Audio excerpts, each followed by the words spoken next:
आज हम लोग क्लास 11th बायो का एक चैप्टर है जिसका नाम है breathing and exchange of gases, उस चैप्टर को पढ़ने वाले हैं और एक लेक्चर में इस पूरे चैप्टर को कंप्लीट करेंगे। तो सबसे पहले देखो क्या है कि respiratory organs in different animals, अलग अलग एनिमल्स में क्या रेस्पिरेटरी स्ट्रक्चर है उसके बारे में सबसे पहले हम बात करेंगे। तो देखिए एनसीईआरटी की पहली लाइन है कि mechanisms of breathing vary among different groups of animals depending mainly on their habitats and levels of organisation. देखिए अलग अलग एनिमल्स में मैकेनिज्म ऑफ ब्रीदिंग जो है वो वेरी करता है। कोई भी जानवर गैस एक्सचेंज के लिए या कह दीजिए ब्रीदिंग के लिए कौन सा मैकेनिज्म यूज करेगा वो मेनली डिपेंड करता है उसके हैबिटाट पे एंड लेवल्स ऑफ ऑर्गेनाइजेशन पे। ठीक है, अब चलिए अब आगे बढ़ जाते हैं और हम देखते हैं कि कहाँ पे कौन से रेस्पिरेटरी स्ट्रक्चर हैं। ठीक है, तो देखिए इधर इस साइड में एनिमल्स लिखा है और इधर पे रेस्पिरेटरी स्ट्रक्चर लिखा है। तो देखिए जो स्पॉन्जेज हैं, सिलेंट्रेट्स हैं, फ्लैटवर्म्स वगैरह हैं, इनमें आपने एनिमल किंगडम में भी पढ़ा है कि इनमें गैस एक्सचेंज के लिए कोई स्पेशलाइज्ड रेस्पिरेटरी स्ट्रक्चर नहीं है। इनमें gas exchange general body surface से ही हो जाता है, सिंपल डिफ्यूजन वाली प्रक्रिया से। आगे अर्थवॉर्म्स की बात करें तो इनमें मॉइस्ट क्यूटिकल के जरिए होता है। इंसेक्ट्स की बात करें तो इनमें ट्रैकियल ट्यूब्स होते हैं। इसके अलावा एक्वेटिक आर्थ्रोपोड जैसे कि प्रॉन हो गया, झींगा, मोलस्क्स एंड फिशेस इनमें गिल्स हैं। Amphibians, reptiles, birds and mammals इनमें लंग्स हैं।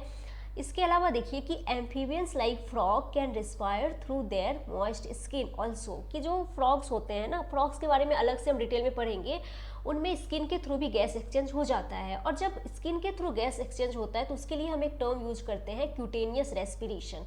लंग्स के थ्रू होता है तो टर्म यूज करते हैं पल्मोनरी रेस्पिरेशन। गिल्स के थ्रू होता है तो टर्म यूज करते हैं ब्रैंकियल रेस्पिरेशन। तो ये कुछ टर्म्स हैं जो आपको याद करने होंगे। अब चलिए अब आगे बढ़ते हैं और देखिए अब हम यहाँ पे बात करने वाले हैं ह्यूमन रेस्पिरेटरी सिस्टम की। ठीक है, हम ह्यूमन फिजियोलॉजी पढ़ रहे हैं तो हम यहाँ पे ह्यूमन रेस्पिरेटरी सिस्टम की बात करेंगे। तो आइए अब हम लोग ह्यूमन रेस्पिरेटरी सिस्टम की बात करने वाले हैं। देखिए ह्यूमन रेस्पिरेटरी सिस्टम की शुरुआत होती है एक्सटर्नल नॉस्ट्रिल से। ठीक है, एनसीईआरटी ने लिखा भी है कि we have a pair of external nostrils opening out above the upper lips, कि हमारे पास एक जोड़ी एक्सटर्नल नॉस्ट्रिल्स है जो कि हमारे अपर लिप के ऊपर बाहर की ओर खुलती है। अब ये जो एक्सटर्नल नॉस्ट्रिल्स हैं ये थ्रू नेजल पैसेज के थ्रू ये नेजल चैम्बर्स तक पहुंचती हैं, और जो नेजल चैम्बर्स हैं ये through internal nostrils, nasal chambers internal nostrils के थ्रू नेजोफेरिंग्स में ओपन होती है। अब नेजोफेरिंग्स क्या है? ये फेरिंग्स का ही एक हिस्सा है। देखिए फेरिंग्स के 3 पार्ट्स होते हैं, upper nasopharynx, middle oropharynx and lower laryngopharynx. तो जो फेरिंग्स का नेजोफेरिंग्स वाला हिस्सा है, इसी नेजोफेरिंग्स वाले हिस्से में नेजल चैम्बर्स इंटरनल नॉस्ट्रिल्स के थ्रू ओपन होते हैं। ठीक है, अब आइए यहाँ पे हम थोड़ा सा देख लेते हैं कि एनसीईआरटी ने फेरिंग्स के बारे में क्या बताया है। तो देखिए हम देखते हैं, देखिए फेरिंग्स क्या है।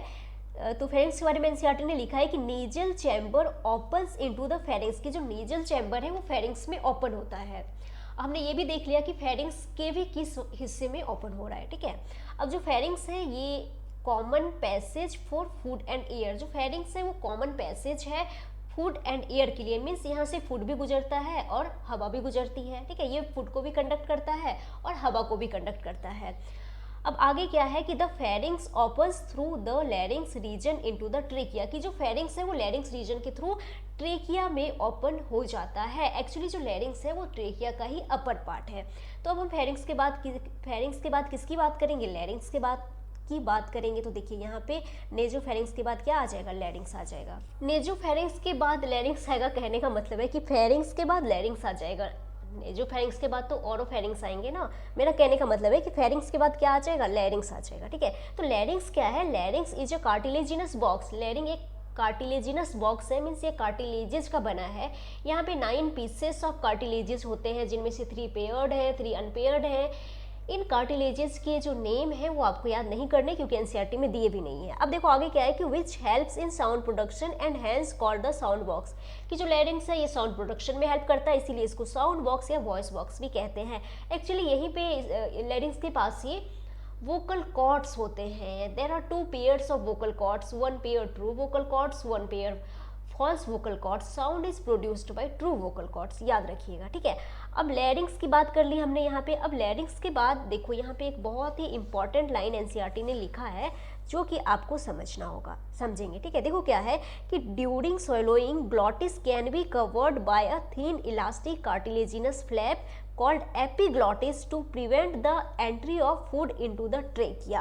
कि देखो जब हम निगलते हैं, भोजन को जब हम निगलते हैं तो जो ग्लॉटिस है, ग्लॉटिस क्या है, विंड पाइप की ओपनिंग है, इसको कवर कर देता है कौन, एपिग्लॉटिस। एपिग्लॉटिस क्या है, ये एक थिन इलास्टिक कार्टिलेजिनस फ्लैप है। एक्चुअली ये लैरिंग्स का ही एक कार्टिलेज है। तो ग्लॉटिस को एपिग्लॉटिस कवर कर देता है, कब, जब हम निगलते हैं।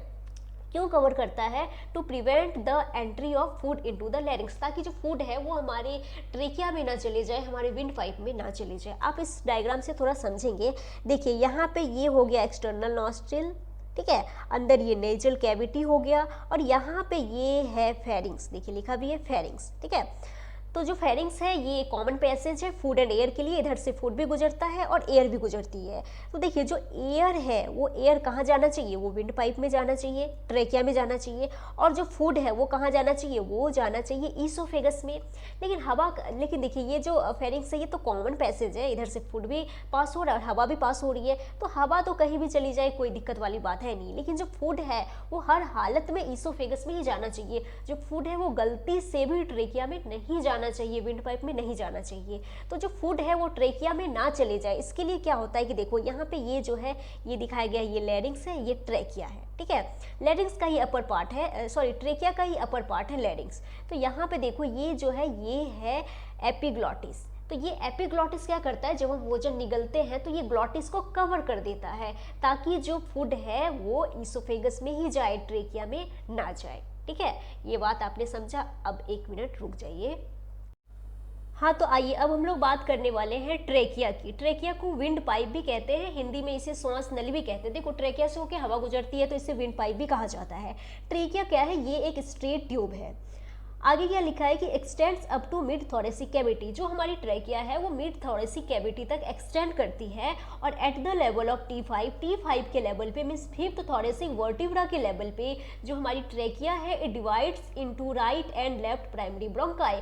T5 के लेवल पे मीन्स फिफ्थ थोरेसिक वर्टिब्रा के लेवल पे जो हमारी ट्रेकिया है वो right and left primary bronchi में डिवाइड हो जाती है। अब इसे हम डायग्राम से समझते हैं। तो यहाँ पे देखिए, यहाँ पे ये है ट्रेकिया, ठीक है, ये हमारी ट्रेकिया है, विंड पाइप है, ये एक स्ट्रेट ट्यूब है, और T5 के लेवल पे मीन्स फिफ्थ थोरेसिक वर्टिब्रा के लेवल पे हमारी जो ट्रेकिया है ये डिवाइड हो जाती है into right and left primary bronchi. तो दो प्राइमरी ब्रोंकाई है, देखिए ये है राइट प्राइमरी ब्रोंकस एंड ये है left primary bronchus. Bronchus singular term है, प्लूरल हो जाता है ब्रोंकाई। तो देखिए हमारे पास दो प्राइमरी ब्रोंकाई है, ठीक है। अब अगर हम अपने लंग्स की बात करें तो हमारे पास दो ही लंग्स भी हैं, आप जानते हैं ना, वी हैव 2 फेफड़ाज, हमारे पास 2 लंग्स है। तो ये यहाँ पे है राइट लंग और ये यहाँ पे है लेफ्ट लंग। तो देखिए जो राइट प्राइमरी ब्रोंकस है ना ये राइट लंग में घुस जाती है, और जो लेफ्ट प्राइमरी ब्रोंकस है ये लेफ्ट लंग में घुस जाती है, ठीक है। अच्छा अब देखो, अब ट्रेकिया के अगर स्ट्रक्चर को देखो तो आपको ट्रेकिया में ऐसे कुछ रिंग्स दिख रही हैं। एक्चुअली हमारी जो ट्रेकिया है, हमारी ट्रेकिया में लगभग 16 से 20 incomplete C shaped हेलाइन cartilaginous rings होती हैं, ठीक है। ये इनकम्प्लीट है, सी शेप्ड है, मतलब ऐसे है, ऐसे। तो यहाँ पे देखो ये वेंट्रली तो कंप्लीट है बट डॉर्सली इनकम्प्लीट होती है। अब देखो, अब ये जो रिंग्स हैं, ये कार्टिलेजिनस रिंग्स, ये क्यों है ट्रेकिया में? ये जो कार्टिलेजिनस रिंग्स हैं ये ट्रेकिया को कोलैप्स होने से बचाते हैं, पिचकने से बचाते हैं, ठीक है।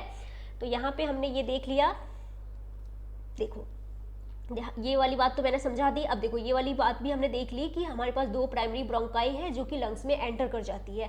अब लंग्स में एंटर करने के बाद जो प्राइमरी ब्रोंकाई है ये डिवाइड होती है और बनाती है secondary bronchi. Secondary bronchi divide होकर बनाती है टर्शियरी ब्रोंकाई। यहाँ पे देखिए पी से मतलब हो गया प्राइमरी, एस से सेकेंडरी और टी से टर्शियरी, ठीक है।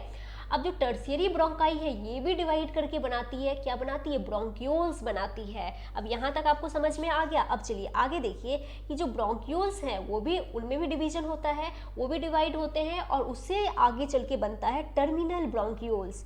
और टर्मिनल ब्रोंक्यूल्स डिवाइड करके बनाते हैं respiratory bronchioles, respiratory bronchioles divide करके बनाते हैं एल्व्यूलर डक्ट, एल्व्यूलर डक्ट के बाद आ जाएगा एल्व्यूलर सैक एंड फाइनली फिर आ जाएगा एल्व्यूलाई। जो एल्व्यूलाई है, alveoli are the structural and functional units of lungs. ये हमारे लंग्स की स्ट्रक्चरल एंड फंक्शनल यूनिट है। हमारे दोनों लंग्स मिला के लगभग 300 मिलियन एल्व्यूलाई होते हैं। आप देखिए ना यहाँ पे इस डायग्राम में, एक मिनट देखो यहाँ पे, ये देखिए ये है एल्व्यूलाई, अंगूर के जैसा जो स्ट्रक्चर है यही है एल्व्यूलाई, ठीक है। अब चलिए, अब एनसीईआरटी ने एल्व्यूलाई के बारे में क्या लिखा है ये हम थोड़ा देख लेते हैं। एनसीईआरटी ने कहा है कि ये वेरी थिन है, इरेगुलर वॉल्ड है and vascularised bag like structure है।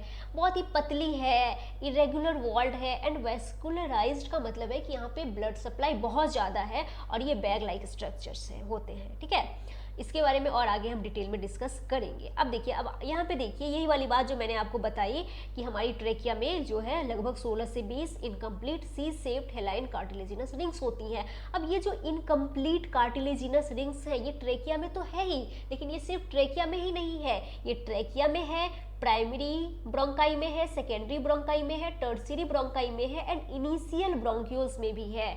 मतलब ब्रोंक्यूल्स का जो शुरुआती का हिस्सा है। तो जो इनकम्प्लीट कार्टिलेजिनस रिंग्स हैं ये कहाँ कहाँ मिलेंगे? ट्रेकिया में, प्राइमरी ब्रोंकाई में, सेकेंडरी ब्रोंकाई में, टर्सियरी ब्रोंकाई में एंड इनिशियल ब्रोंक्यूल्स तक ये इनकम्प्लीट कार्टिलेजिनस रिंग्स प्रेजेंट होती हैं। ये आपको याद रखना है, ठीक है। चलिए अब आगे बढ़ते हैं। ये अब हम आगे बात कर लेते हैं अपने लंग्स के बारे में। देखो लंग्स के बारे में एनसीईआरटी ने क्या लिखा है कि the branching network of bronchi, bronchioles and alveoli. देखिए एक्चुअली क्या डायग्राम से ही समझ लो कि ये हमारा जो है ये लेफ्ट लंग है, ये राइट लंग है। लंग के अंदर ब्रोंकाई, ब्रोंक्यूल्स एंड एल्व्यूलाई का पूरा नेटवर्क फैला हुआ है, यही कहने का मतलब है, ठीक है। अब देखो आगे एनसीईआरटी ने क्या लिखा है कि वी हैव 2 लंग्स, हमारे पास 2 लंग्स है, ये सबसे इंपॉर्टेंट बात है ना, हमारे पास 2 लंग्स हैं। which are covered by a double layered pleura, और हमारे जो लंग्स हैं वो कवर्ड होते हैं डबल लेयर्ड प्लूरा से। अब इसके बारे में हम थोड़ा सा यहाँ पे डिस्कस करेंगे इस प्लूरा के बारे में। देखिए डायग्राम से भी दिखाऊंगी, एनसीईआरटी के डायग्राम से पहले समझ लेते हैं। देखिए जो प्लूरा है ये डबल लेयर्ड है, ठीक है। इसमें जो आउटर लेयर है या कह दीजिए सुपरफिशियल लेयर है उसे कहते हैं पेराइटल प्लूरा, और जो इनर या डीप लेयर है उसे कहते हैं विसरल प्लूरा। जो पेराइटल प्लूरा है in close contact with the thoracic lining, ये थोरेसिक लाइनिंग के क्लोज कॉन्टैक्ट में है, और जो विसरल प्लूरा है in contact with the lung surface, ये लंग सरफेस के कॉन्टैक्ट में है, ठीक है। अब देखिए जो पेराइटल प्लूरा है एंड विसरल प्लूरा है, parietal pleura and visceral pleura के बीच स्मॉल स्पेस होती है जिसे कहते हैं प्लूरल कैविटी, और प्लूरल कैविटी में भरी होती है प्लूरल फ्लूइड। अब ये जो प्लूरल फ्लूइड है इसका क्या फंक्शन है, तो देखो क्या लिखा है कि pleural fluid reduces friction on the lung surface, ये फ्रिक्शन को मिनिमाइज करता है। अब आइए इसके डायग्राम को भी हम थोड़ा देख लेते हैं। तो ये देखिए ये एनसीईआरटी की डायग्राम है, ये बहुत ही इंपॉर्टेंट है, याद रख लेना। देखो क्या क्या दिखाया गया है यहाँ पे, ये हो गया एपिग्लॉटिस, ये है लैरिंग्स, ये है ट्रेकिया, ट्रेकिया में ये ट्रेकियल रिंग्स हैं, ये ब्रोंकस है, ये हमारा राइट लंग है, ये लेफ्ट लंग है। अच्छा लेफ्ट लंग में ना एक खांच होता है जिसे कार्डियक नॉच कहते हैं जो हार्ट को स्पेस देगा, और यहाँ पे ये डायाफ्राम है, इसके बारे में आगे हम डिस्कस करेंगे। देखिए प्लूरा की बात करते हैं, यहाँ पे देखो मैंने लिख भी दिया है ऑटर, ये हो गया पेराइटल प्लूरा है ना, ये in close contact with thoracic lining के क्लोज कॉन्टैक्ट में। ये देखो ये जो यहाँ पे ऐसे जंजीर जैसे कुछ दिख रही है ये कट एंड ऑफ रिब दिखाया गया है, ठीक है। और अंदर ये है विसरल प्लूरा, ये लंग सरफेस के कॉन्टैक्ट में है, और दोनों के बीच में आप देख सकते हैं यहाँ पे प्लूरल स्पेस है जिसमें प्लूरल फ्लूइड है, ठीक है। तो ये डायग्राम याद रखना, एनसीईआरटी की डायग्राम है, अच्छे से याद कर लीजिएगा। चलिए अब आगे बढ़ जाते हैं। अब चलिए अब आगे बढ़ते हैं और अब हम यहाँ पे बात करेंगे। देखो हमारे जो रेस्पिरेटरी सिस्टम है फंक्शनली इसके 2 पार्ट्स होते हैं, एक है कंडक्टिंग जोन, एक है एक्सचेंज जोन। तो अब कहाँ से कहाँ तक कंडक्टिंग जोन है और कहाँ से कहाँ तक एक्सचेंज जोन है ये हम देखेंगे। तो सबसे पहले तो आपको ये जो सीक्वेंस है ये याद रखना होगा। ये अभी भी मैंने बताया कि हमारे में जो रेस्पिरेटरी सिस्टम की शुरुआत है वो होती है एक्सटर्नल नॉस्ट्रिल से, उसके बाद आ जाएगा नेजल चैम्बर, फिर फेरिंक्स, फिर लैरिंक्स, फिर ट्रेकिया, फिर प्राइमरी ब्रोंकाई, फिर सेकेंडरी ब्रोंकाई, फिर टर्शियरी ब्रोंकाई, फिर ब्रोंक्यूल्स, फिर टर्मिनल ब्रोंक्यूल्स, फिर रेस्पिरेटरी ब्रोंक्यूल्स, फिर एल्व्यूलर डक्ट्स, फिर alveolar sacs and then alveoli. Mean जो एयर है वो एक्सटर्नल नॉस्ट्रिल से एंटर करती है और इन सभी से गुजरते हुए फाइनली जो एयर है वो कहाँ पहुँचती है, एल्वियोलाई में। तो देखो एक्सटर्नल नॉस्ट्रिल से लेकर ये टर्मिनल ब्रोंक्यूल्स तक वाला जो पार्ट है ये कहलाएगा कंडक्टिंग जोन। ठीक है, ये एयर को सिर्फ कंडक्ट करता है, यहाँ पे कोई गैस एक्सचेंज नहीं होगा यहाँ से यहाँ तक वाले पार्ट में। ठीक है, अब जो रेस्पिरेटरी ब्रोंक्यूल से लेके एल्वियोलाई तक का पार्ट है ये कहलाएगा एक्सचेंज जोन, या इसे ही कहते हैं रेस्पिरेटरी जोन। अब इनके फंक्शन क्या है आइए देख लेते हैं, ये तो याद रह जाएगा, मैंने आपके लिए बना दिया है। अब चलिए आगे बढ़ जाते हैं और इनके फंक्शन को हम यहाँ पे डिस्कस कर लेते हैं। हाँ तो देखो मैंने लिख दिया यहाँ पे, जो कंडक्टिंग जोन है ये क्या करता है, इसका क्या फंक्शन है, तो transports the atmospheric air to the alveoli. ये एटमॉस्फेरिक एयर को एल्वियोलाई तक ट्रांसपोर्ट करेगा, clears it from foreign particles, इसको फॉरेन पार्टिकल से क्लियर करेगा, ह्यूमिडिफाई करेगा, and also brings the air to the body temperature, और एयर को बॉडी टेम्परेचर तक लेके आएगा। और जो रेस्पिरेटरी और एक्सचेंज जोन है इसका क्या फंक्शन है, तो site of the actual diffusion of O2 and CO2 between blood and atmospheric air, कि यहीं पे जो है यहाँ पे गैस का एक्सचेंज होता है एटमॉस्फेरिक एयर एंड ब्लड के बीच में। आगे हम पूरा डिटेल पढ़ेंगे कि कैसे होता है, फिलहाल आप फंक्शन याद रख लीजिए सिर्फ। ठीक है, अब चलिए अब आगे बढ़ जाते हैं।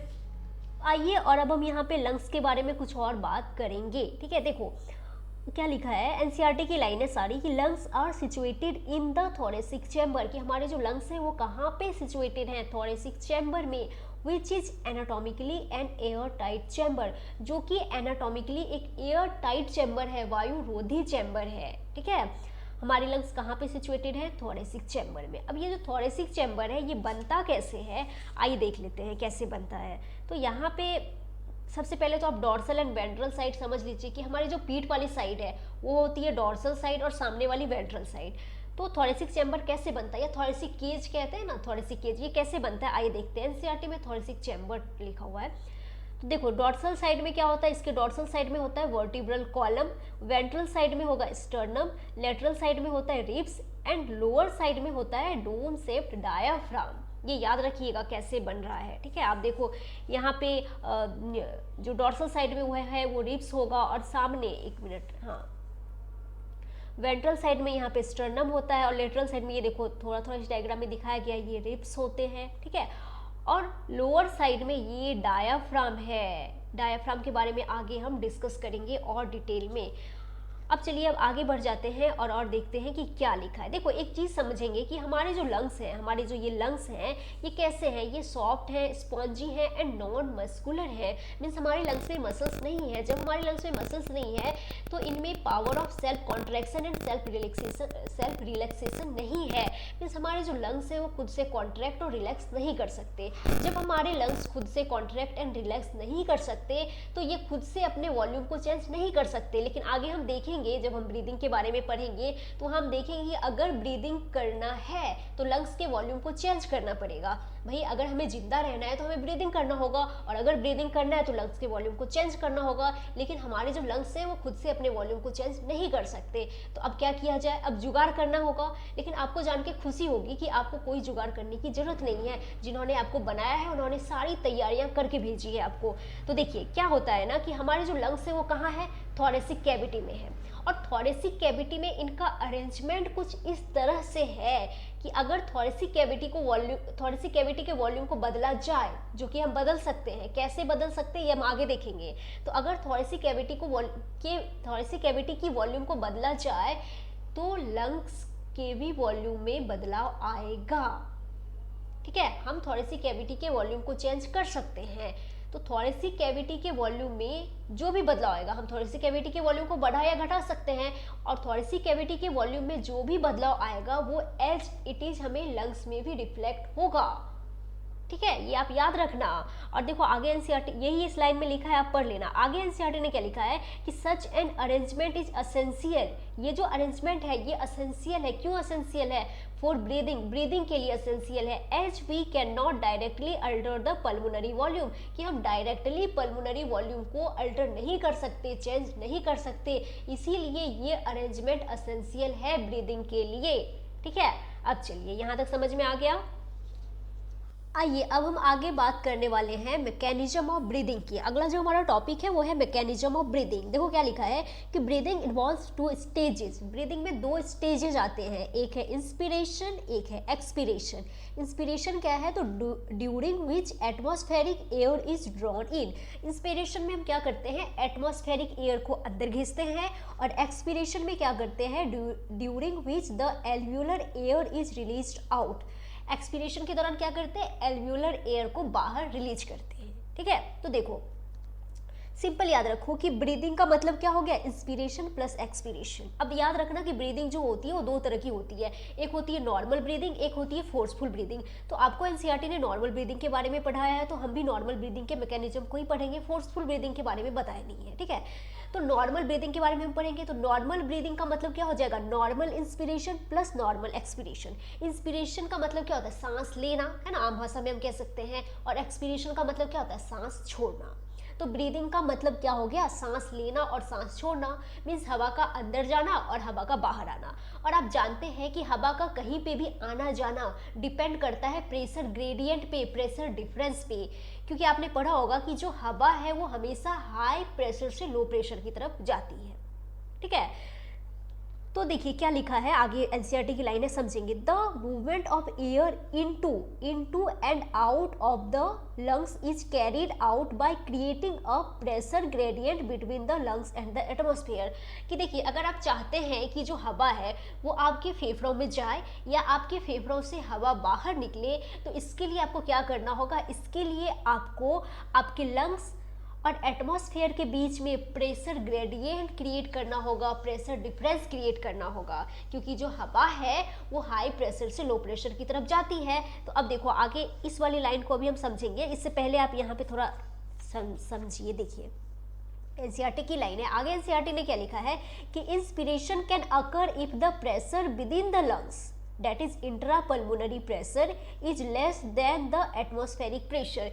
कि जो इंस्पिरेशन है यानी कि सांस का लेना, इंस्पिरेशन तभी हो सकता है जब लंग्स के अंदर का प्रेशर जो है, लंग्स के अंदर के प्रेशर को हम कहते हैं इंट्रापल्मोनरी प्रेशर।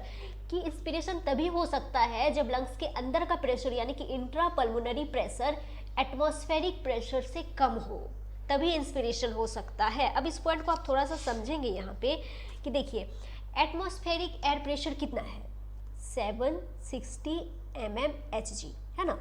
तो अगर एटमॉस्फेरिक एयर प्रेशर 760 mmHg है, तो आपको अगर इंस्पिरेशन करना है तो लंग्स के अंदर एटमॉस्फेरिक एयर प्रेशर कितना है, 760 mmHg। तो अगर एटमॉस्फेरिक एयर प्रेशर 760 mmHg है और आपको इंस्पिरेशन करना है, तो आपको क्या करना होगा कि लंग्स के अंदर जो वायु का प्रेशर है उसको 760 से कम करना होगा, तभी तो जो हवा है वो हाई प्रेशर से लो प्रेशर की तरफ जाएगी। इसी तरीके से अगर आपको एक्सपीरेशन करना है यानी कि सांस छोड़ना है, तो आपको आपके लंग्स के अंदर का जो प्रेशर है दैट इज इंट्रापल्मोनरी प्रेशर, उसको एटमॉस्फेरिक प्रेशर से ज़्यादा करना होगा, तभी तो हवा हाई प्रेशर से लो प्रेशर की तरफ जाएगी। समझ गए। तो यही बात लिखा है कि अगर इंस्पिरेशन करना है, इंस्पिरेशन तभी हो सकता है जब इंट्रापल्मोनरी प्रेशर एटमॉस्फेरिक प्रेशर से कम हो। अब देखो आगे क्या लिखा है कि there is a negative pressure in the lungs with respect to the atmospheric pressure. कि देखिए यहाँ पे निगेटिव प्रेशर का क्या मतलब है कि हमने अपने लंग्स के अंदर निगेटिव प्रेशर क्रिएट किया ना, निगेटिव प्रेशर क्रिएट किया मतलब एटमॉस्फेरिक एयर प्रेशर 760 से कम किया ना, तभी तो इंस्पिरेशन हुई ना, हवा अंदर आई ना। तो इसीलिए हमारे ब्रीदिंग के लिए एक टर्म यूज करते हैं निगेटिव प्रेशर ब्रीदिंग। यहाँ पे निगेटिव का मतलब है कि 760 से कम किया। ठीक है, चलो अब ये भी समझा दिया मैंने। Expiration takes place when the intrapulmonary pressure is higher than the atmospheric pressure. Inspiration कब होता है, जब इंट्रापल्मोनरी प्रेशर यानी कि लंग्स के अंदर का जो प्रेशर है वो एटमॉस्फेरिक प्रेशर से ज़्यादा हो। तो कुल मिला के देखो, इसी बात को मैंने यहाँ पे आपके लिए शॉर्ट में लिख गई है, तो एनसीईआरटी की लाइन है बट इसी को मैंने यहाँ पे आपके लिए शॉर्ट में भी लिख दिया कि मैकेनिज्म ऑफ ब्रीदिंग। ब्रीदिंग का मतलब क्या होता है, इंस्पिरेशन प्लस एक्सपिरेशन। इंस्पिरेशन में क्या होता है, atmospheric air is drawn in, atmospheric air को अंदर लेते हैं, और एक्सपिरेशन में क्या करते हैं, alveolar air is released out, जो CO2 रिच एल्व्यूलर एयर है उसको बाहर रिलीज कर देते हैं। अगर इंस्पिरेशन करना है तो इंस्पिरेशन तभी हो सकता है जब इंट्रापल्मोनरी प्रेशर एटमॉस्फेरिक प्रेशर से कम कम हो। और एक्सपीरेशन कब होगा? जब इंट्रा पल्मोनरी प्रेशर, आईपीपी का मतलब intra pulmonary pressure atmospheric pressure से ज़्यादा हो। तो कुल मिला के हमने यहाँ पे क्या देखा कि अगर हमें सांस लेना है या सांस छोड़ना है, मीन्स अगर हमें इंस्पिरेशन करना है या एक्सपीरेशन करना है, तो हमें हमारे लंग्स एंड एटमॉस्फेयर के बीच में एक प्रेशर ग्रेडियंट क्रिएट करना होगा, प्रेशर डिफरेंस क्रिएट करना होगा। अब बात ये है कि इस ग्रेडियंट को क्रिएट करने में हमारी हेल्प कौन करेगा? तो देखो एनसीईआरटी ने लिखा भी है कि the diaphragm and a specialised set of muscles external and internal intercostals between the ribs help in generation of such gradient. हमारी हेल्प कौन करेगा? Diaphragm and intercostal muscles. तो आइए इस पॉइंट को थोड़ा सा मैंने आपके लिए आसान करके लिख दिया है। देखो क्या लिखा है कि मसल्स इन्वॉल्व्ड इन ब्रीदिंग, कि ब्रीदिंग में जो मसल्स इन्वॉल्व्ड है, तो यहाँ पे एनसीईआरटी ने बात किया है डायाफ्राम की एंड इंटरकॉस्टल मसल्स की। देखो डायाफ्राम जो है इसे फ्रेनिक मसल भी कहते हैं, ये मोस्ट इंपॉर्टेंट मसल है जो कि ब्रीदिंग में इन्वॉल्व है। तो थोड़ा डायग्राम से भी देख लीजिए। देखिए यहाँ पे इस डायग्राम में देखो ये है डायाफ्राम, हल्का सा दिख रहा है, लिखा भी है डायाफ्राम, ये ना जो डायफ्राम है ये डोम शेप्ड मस्कुलर पार्टीशन है जो कि thoracic cavity and abdominal cavity को सेपरेट करती है। डायफ्राम के ऊपर ये थोरेसिक कैविटी और इसके नीचे एब्डोमिनल कैविटी। तो ये जब रिलैक्स्ड है तो ये डोम शेप्ड है, ये डोम शेप्ड यानी गुंबद आकार का मस्कुलर पार्टीशन है जो कि thoracic cavity and abdominal cavity को सेपरेट करता है। इस डायग्राम में आपने देखा। अब चलिए इसको मैं हटा देती हूँ, 1 मिनट रुक जाओ। अच्छा इस डायग्राम को मैंने नहीं हटाया क्योंकि इसका भी फिर से काम लगेगा, इसलिए रहने दिया। देखिए तो याद रखना कि जो मोस्ट इंपॉर्टेंट मसल है जो कि ब्रीदिंग में इन्वॉल्व है वो है डायाफ्राम। और दूसरा एनसीईआरटी ने बात किया है इंटरकॉस्टल मसल्स के बारे में। देखिए इसको तोड़ दीजिए, मतलब इंटरकॉस्टल जो वर्ड है इसको तोड़ दीजिए। देखिए कॉस्टा वर्ड कहीं पे भी आ जाए इसका मतलब होता है रिब्स से, कॉस्टा वर्ड रिब से रिलेटेड है। और इंटर का मतलब होता है बीच में, इन बिटवीन। तो जो इंटरकॉस्टल मसल्स होते हैं ना वो रिब्स के बीच में होते हैं। देखिए यहाँ पे ये रिब्स है ना, रिब्स के बीच में होगा इंटरकॉस्टल मसल्स। और जो इंटरकॉस्टल मसल्स है ना ये 2 तरह की है, एक है EICM यानी कि एक्सटर्नल इंटरकॉस्टल मसल और एक है IICM यानी कि इंटरनल इंटरकॉस्टल मसल। देखो हम यहाँ पे नॉर्मल ब्रीदिंग के बारे में पढ़ रहे हैं। नॉर्मल ब्रीदिंग में EICM की भूमिका होती है, लेकिन जो IICM का रोल है ये आ जाता है फोर्सफुल ब्रीदिंग में। तो हम यहाँ पे मेनली EICM की ही बात करेंगे। ठीक है, इतना आपको समझ में आ गया। अब चलिए अब आगे बढ़ते हैं, इसको हटा देती हूँ। हाँ तो आइए अब यहाँ पे हम बात कर लेते हैं मैकेनिज्म ऑफ ब्रीदिंग की। तो आप जानते हैं ब्रीदिंग का मतलब क्या होता है? Inspiration plus expiration. इंस्पिरेशन का मतलब क्या होता है? Breathe in. अच्छा देखो यहाँ पे ये ब्रीद और इन 2 अलग अलग है, थोड़ा पास लिखा गया है। तो ब्रीद इन यानी कि सांस लेना क्या कहलाता है? इंस्पिरेशन कहलाता है। अब है कि यहाँ पे कौन कौन सी इवेंट्स होंगी, कौन कौन सी घटनाएं घटेंगी। तो यहाँ पे होता है contraction of inspiratory muscles. Inspiratory muscles में कॉन्ट्रैक्शन होगा। याद रखना कि जो डायाफ्राम एंड EICM है इसको हम इंस्पिरेटरी मसल्स कह देते हैं। 1 मिनट। डायाफ्राम को मेन मसल ऑफ इनहेलेशन कहा जाता है। इनहेलेशन और इंस्पिरेशन एक ही बात हुआ, ठीक है। तो ये मेन मसल है, मेन मसल ऑफ इनहेलेशन है। याद रखना कि सांस लेने में 75% रोल डायाफ्राम का है, ठीक है। अब देखिए डायफ्राम में क्या होता है ना कि जब डायफ्राम में कॉन्ट्रैक्शन होता है तो ये फ्लैट हो जाता है। आप इसको इस डायग्राम से समझिए कि जब डायफ्राम रिलैक्स्ड है तो ये ऐसे डोम शेप्ड है, गुंबद आकार का है, ठीक है। लेकिन जब इसमें कॉन्ट्रैक्शन होता है, जब ये कॉन्ट्रैक्ट होता है तो ये ऐसे फ्लैट हो जाता है। मीन्स डायफ्राम जो अपना इसका जो नॉर्मल डोम शेप्ड पोजीशन है उससे ये लगभग 1 से 1.5 सेंटीमीटर नीचे आ जाता है। तो इससे थोरेसिक कैविटी की वॉल्यूम इतनी बढ़ गई ना।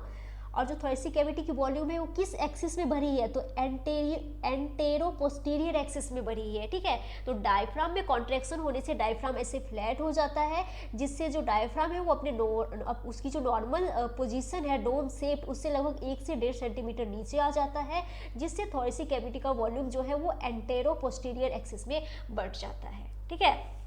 अब देखो अब EICM में भी कॉन्ट्रैक्शन हुआ।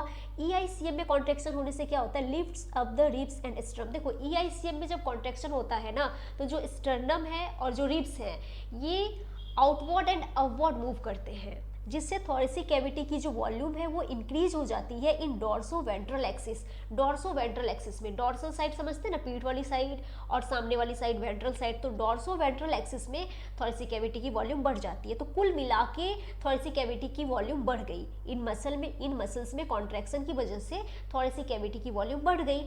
अब आप जानते हैं कि थोड़ा ऊपर कर लेती हूँ, जब थोरेसिक कैविटी की वॉल्यूम बढ़ेगी तो पल्मोनरी वॉल्यूम भी बढ़ेगा ना, लंग्स का वॉल्यूम भी बढ़ेगा ना, क्योंकि बताया था ना। तो जब थोरेसिक कैविटी का वॉल्यूम बढ़ा तो पल्मोनरी वॉल्यूम भी इंक्रीज हुआ। अब जब पल्मोनरी वॉल्यूम इंक्रीज हुआ, आप जानते हैं जब वॉल्यूम बढ़ता है तो प्रेशर घटता है। तो जब पल्मोनरी वॉल्यूम इंक्रीज हुआ तो इंट्रा पल्मोनरी प्रेशर यानी लंग्स के अंदर का जो प्रेशर है वो डिक्रीज होगा। ये डिक्रीज ऐसे दिखा दिया और ऐसे करके जो है वो इंक्रीज दिखाते हैं वैसे करके, ठीक है, तो आप समझ लेना। तो पल्मोनरी वॉल्यूम बढ़ने से इंट्रा पल्मोनरी प्रेशर डिक्रीज हुआ। अब जैसे ये इंट्रा पल्मोनरी प्रेशर जो है वो एटमॉस्फेरिक प्रेशर से कम होता है तो जो एयर है वो अपने आप आपके नोज के थ्रू एंटर कर जाएगी, ठीक है। जैसे ही ये जो इंट्रापल्मोनरी प्रेशर है ये एटमॉस्फेरिक प्रेशर से कम हुआ तो उससे क्या होगा, हवा अपने आप अंदर चली जाएगी और इंस्पिरेशन हो जाएगा। तो ये था इंस्पिरेशन के बारे में। अच्छा याद रखना, नॉर्मल ब्रीदिंग में जो इंस्पिरेशन है ना, यानी कि सांस का लेना is an active process. Inspiration active process है क्योंकि यहाँ पे मसल्स का कॉन्ट्रैक्शन हो रहा है। लेकिन नॉर्मल ब्रीदिंग में जो एक्सपिरेशन होता है ना वो पैसिव प्रोसेस होता है, क्योंकि वहाँ पे हम देखेंगे वहाँ पे कोई नया मसल कॉन्ट्रैक्ट नहीं करेगा, ऑलरेडी से जो कॉन्ट्रैक्टेड मसल्स हैं वो रिलैक्स कर जाएंगे, तो वो पैसिव। लेकिन हाँ, फोर्सफुल ब्रीदिंग की जब हम बात करते हैं तो वहाँ पे इंस्पिरेशन तो खर्चीला है ही, वहाँ पे एक्सपिरेशन भी एक्टिव हो जाता है, एक्सपिरेशन भी खर्चीला हो जाता है, उसमें भी ऊर्जा खर्च होती है, ठीक है। लेकिन नॉर्मल ब्रीदिंग में एक्सपिरेशन पैसिव प्रोसेस है, याद रखिएगा, इंस्पिरेशन एक्टिव प्रोसेस है। अब चलिए इसको हटाती हूँ। आइए अब हम यहाँ पे बात करते हैं एक्सपिरेशन के मैकेनिज्म को। एक्सपिरेशन का मतलब होता है ब्रीद आउट, यानी कि सांस का छोड़ना। अब यहाँ पे कौन कौन सी इवेंट्स होंगी, कौन कौन सी घटनाएं घटेंगी, तो यहाँ पे हो रहा है रिलैक्सेशन ऑफ इंस्पिरेटरी मसल्स। की देखो, इंस्पिरेशन के वक्त पे जो मसल्स कॉन्ट्रैक्ट हुई थी, अब एक्सपिरेशन के टाइम पे वो मसल्स रिलैक्स कर जाएंगी। तो यहाँ पे इंस्पिरेटरी मसल्स में रिलैक्सेशन हो रहा है। तो अब डायाफ्राम एंड ईआईसीएम जो है वो रिलैक्स कर जाएंगे, वापस से अपने नॉर्मल पोजीशन पे लौट आएंगे। अब देखिए, जब डायाफ्राम में रिलैक्सेशन होगा, जब डायाफ्राम रिलैक्स होता है तो क्या होगा कि वापस से वही गुंबद आकार का हो जाएगा, ठीक है। और ईआईसीएम जब रिलैक्स होगा तो उससे क्या होगा कि जो रिब्स एंड स्टर्नम है ये रिटर्न टू ओरिजिनल पोजीशन। देखो कुल मिला के ये समझ लो कि जब इंस्पिरेटरी मसल्स यानी डायाफ्राम एंड ईआईसीएम में रिलैक्सेशन हुआ तो डायाफ्राम, रिब्स, स्टर्नम ये सब वापस अपने ओरिजिनल पोजीशन पे आ जाते हैं, जिससे क्या होता है, थोरेसिक कैविटी का वॉल्यूम डिक्रीज हो जाता है। अब थोरेसिक कैविटी का वॉल्यूम डिक्रीज हुआ तो पल्मोनरी वॉल्यूम भी डिक्रीज हो जाएगा। अब जब पल्मोनरी वॉल्यूम डिक्रीज हुआ तो जो लंग्स के अंदर का प्रेशर है, that is intra pulmonary pressure, वो इंक्रीज हो जाएगा।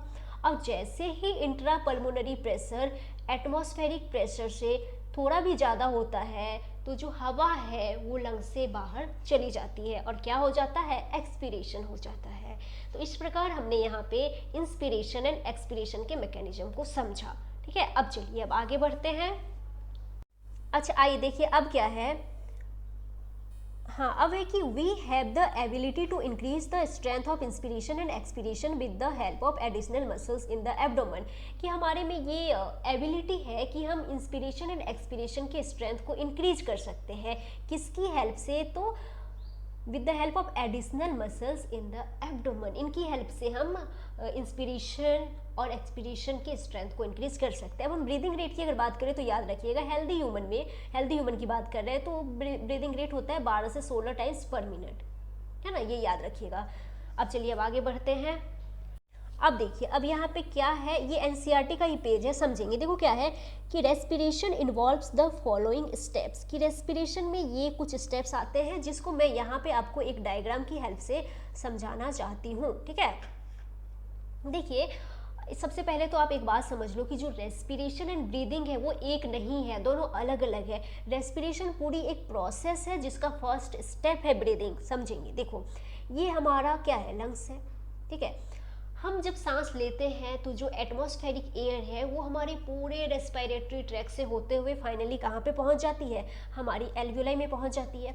इन सब एल्वियोलाई में ऑक्सीजन रखी हुई है, लेकिन इस ऑक्सीजन को हमें कहाँ पहुँचाना है, बॉडी टिश्यूज़ तक पहुँचाना है। तो अब आप क्या चाहते हैं कि आपके लंग्स से आपके जो एल्वियोलाई है वो बाहर निकले और ऑक्सीजन पहुँचाने का काम करने लग जाए। ऐसा तो कभी नहीं होने वाला, ऐसा तो कभी नहीं होगा। लेकिन हमें इस ऑक्सीजन को बॉडी टिश्यूज़ तक पहुंचाना है, तो इसमें हमारी हेल्प कौन करेगा, ब्लड। आप जानते हैं ब्लड ट्रांसपोर्टेशन का काम करता है। तो एल्वियोलाई से जो ऑक्सीजन है वो डिफ्यूज होके कहाँ चली जाएगी, ब्लड में चली जाएगी, और ब्लड इस ऑक्सीजन को ट्रांसपोर्ट करेगा और किधर लेके जाएगा, बॉडी टिश्यूज़ की तरफ लेके जाएगा। और टिश्यूज़ में ब्लड से जो ऑक्सीजन है वो डिफ्यूज होके बॉडी टिश्यू के पास चली जाएगी। ठीक है, अब टिश्यू की जो सेल्स हैं वो इस ऑक्सीजन को यूज करेंगी, यहाँ पे एनर्जी बनता है और साथ में ही एक हार्मफुल प्रोडक्ट कार्बन डाइऑक्साइड बन गया। तो अब ये जो CO2 है ये टिश्यू से डिफ्यूज होकर ब्लड में चला जाएगा और ब्लड इस CO2 को भी ट्रांसपोर्ट करेगा और किधर लेके जाएगा, लंग्स की तरफ लेके जाएगा। और एल्वियोलाई के लेवल पे क्या होगा कि ब्लड से जो CO2 है वो डिफ्यूज होके एल्वियोलाई में चला जाएगा और फिर हम क्या करेंगे, एक्सपीरेशन की हेल्प से ये जो CO2 रिच एल्वियोलर एयर है इसको बाहर रिलीज कर देंगे। ठीक है, अब देखो कुल मिला के आपने एक चीज़ ध्यान रखना है कि यहाँ पे गैसेस का जो एक्सचेंज है, चाहे वो ऑक्सीजन हो चाहे कार्बन डाइऑक्साइड हो, इसका दो जगह पे एक्सचेंज हो रहा है। एक तो लंग्स या एल्वियोलाई के लेवल पे होता है, दूसरा दूसरा टिश्यूज के लेवल पे होता है, टिश्यू लेवल पे होता है।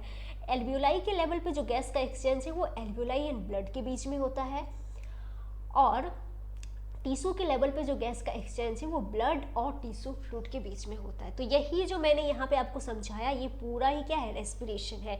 यही सारी बातें यहाँ पे लिखी हैं। रेस्पिरेशन में जो पहला स्टेप है वो है ब्रीदिंग या पल्मोनरी वेंटिलेशन। ब्रीदिंग में क्या होता है, अभी मैं पूरा डिटेल में पढ़ा है मैंने कि by which atmospheric air is drawn in and CO2 rich alveolar air is released out. Breathing में हम क्या करते हैं, एटमॉस्फेरिक एयर को अंदर लेते हैं और carbon dioxide rich alveolar air को बाहर निकाल देते हैं।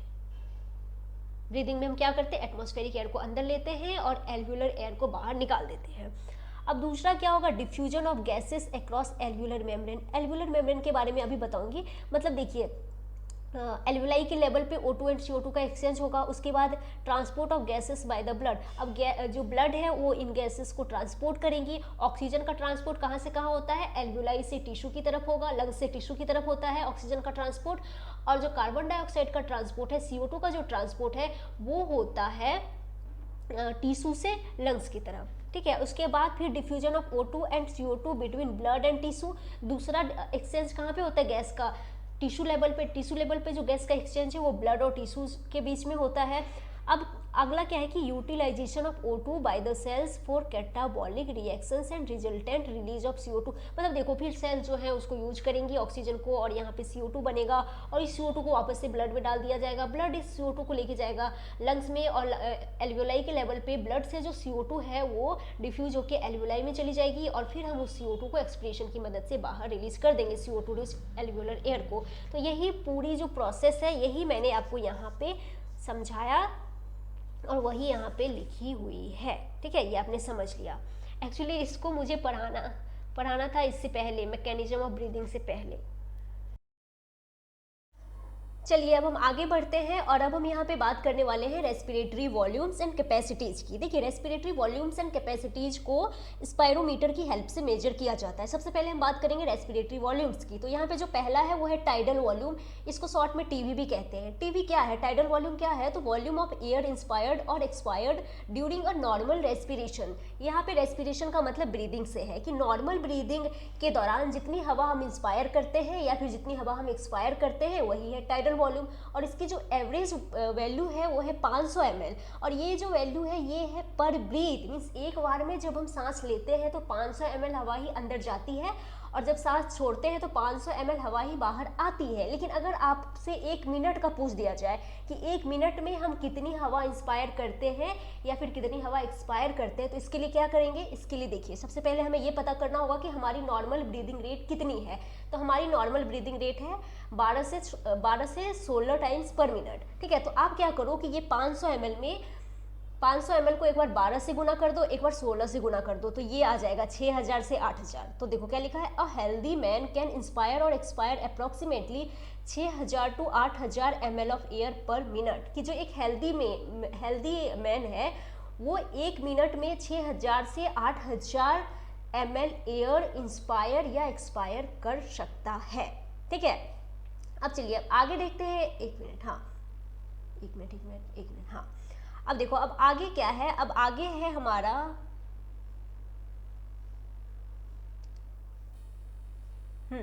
आगे है इंस्पिरेटरी रिजर्व वॉल्यूम, इसको शॉर्ट में कहते हैं आईआरवी। आईआरवी क्या है, तो additional volume of air a person can inspire by a forcible inspiration. कि देखो टीवी के अलावा फोर्सफुल्ली जबरदस्ती जो एडिशनल वॉल्यूम ऑफ एयर आप इंस्पायर कर सकते हैं वो है इंस्पायरेटरी रिजर्व वॉल्यूम, और इसकी जो वैल्यू है याद रखना 2500 से 3000 ml है। इसके बाद है एक्सपिरेटरी रिजर्व वॉल्यूम, इसको शॉर्ट में कहते हैं ERV। ये क्या है, तो additional volume of air a person can expire by a forcible expiration. कि टीवी के अलावा फोर्सफुल्ली जबरदस्ती जो एडिशनल वॉल्यूम ऑफ एयर आप एक्सपायर कर सकते हैं वही है एक्सपायरेटरी रिजर्व वॉल्यूम, और इसकी वैल्यू है 1000 ml टू 1100 ml। तो ये वैल्यूज आपको याद करने पड़ेंगे। अब चलिए अब आगे देखते हैं।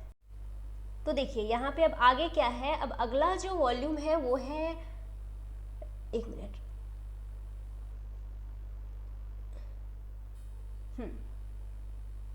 तो देखिए अब आगे क्या है, जो हमारा अगला वॉल्यूम है वो है रेसिडुअल वॉल्यूम, इसको शॉर्ट में कहते हैं आरवी। ये क्या है, तो volume of air remaining in the lungs even after a forcible expiration. कि आपने फोर्सफुल एक्सपिरेशन किया, जितनी सांस छोड़ सकते थे आपने छोड़ दी, उसके बाद भी वो वॉल्यूम ऑफ एयर जो आपके लंग्स में बच जाती है वही है रेसिडुअल वॉल्यूम, और इसकी जो वैल्यू याद रखना है वो है 1100 ml टू 1200 ml। ठीक है, अब देखो अब क्या है कि by adding up a few respiratory volumes described above one can derive various pulmonary capacities. की तो कुछ रेस्पिरेटरी वॉल्यूम्स को जोड़ के हम जो है वो पल्मोनरी कैपेसिटीज पता कर सकते हैं, which can be used in clinical diagnosis, जिसका इस्तेमाल क्लिनिकल डायग्नोसिस में किया जाता है। तो यहाँ पे जो सबसे पहला जो पल्मोनरी कैपेसिटी है वो है इंस्पिरेटरी कैपेसिटी IC, यानी कि हमारे इंस्पिरेशन की कैपेसिटी क्या है समझेंगे। देखिए क्या लिखा है कि total volume of air a person can inspire after a normal expiration. कि आपने नॉर्मल एक्सपिरेशन किया, नॉर्मल सांस छोड़ा, उसके बाद आप कितनी हवा, टोटल कितनी हवा इंस्पायर कर सकते हैं। तो देखिए हम नॉर्मली टीवी जो है इंस्पायर करते हैं, इसके अलावा हम IRV इंस्पायर कर सकते हैं, तो हम टोटल कितना इंस्पायर कर सकते हैं, TV प्लस IRV, तो IC बराबर TV प्लस IRV हो जाएगा। ठीक है, अब देखो अब है एक्सपिरेटरी कैपेसिटी, यानी हमारे एक्सपिरेशन की कैपेसिटी कितनी है। देखो क्या है, total volume of air a person can expire after a normal inspiration. कि आपने नॉर्मल इंस्पिरेशन किया, नॉर्मली सांस लिया, उसके बाद आप टोटल कितनी हवा एक्सपायर कर सकते हैं, यही है एक्सपिरेटरी कैपेसिटी। तो यहाँ पे देखिए हम नॉर्मली टीवी एक्सपायर करते हैं, इसके अलावा हम ERV एक्सपायर कर सकते हैं, तो हम टोटल कितना एक्सपायर कर सकते हैं, TV प्लस ERV, तो EC बराबर हो जाएगा TV प्लस ERV। ठीक है, अब अगला है फंक्शनल रेसिडुअल कैपेसिटी FRC। ये क्या है, volume of air that will remain in the lungs after a normal expiration. कि आपने नॉर्मल एक्सपिरेशन किया, नॉर्मली सांस छोड़ा, उसके बाद आपके लंग्स में कितनी हवा बच जाएगी। तो देखिए जब आपने नॉर्मल एक्सपिरेशन किया तो आपने क्या निकाला, TV निकाला, इसके अलावा आपके लंग्स में क्या बच गया, ERV, जो कि आप निकाल सकते हैं लेकिन आपने निकाला नहीं है।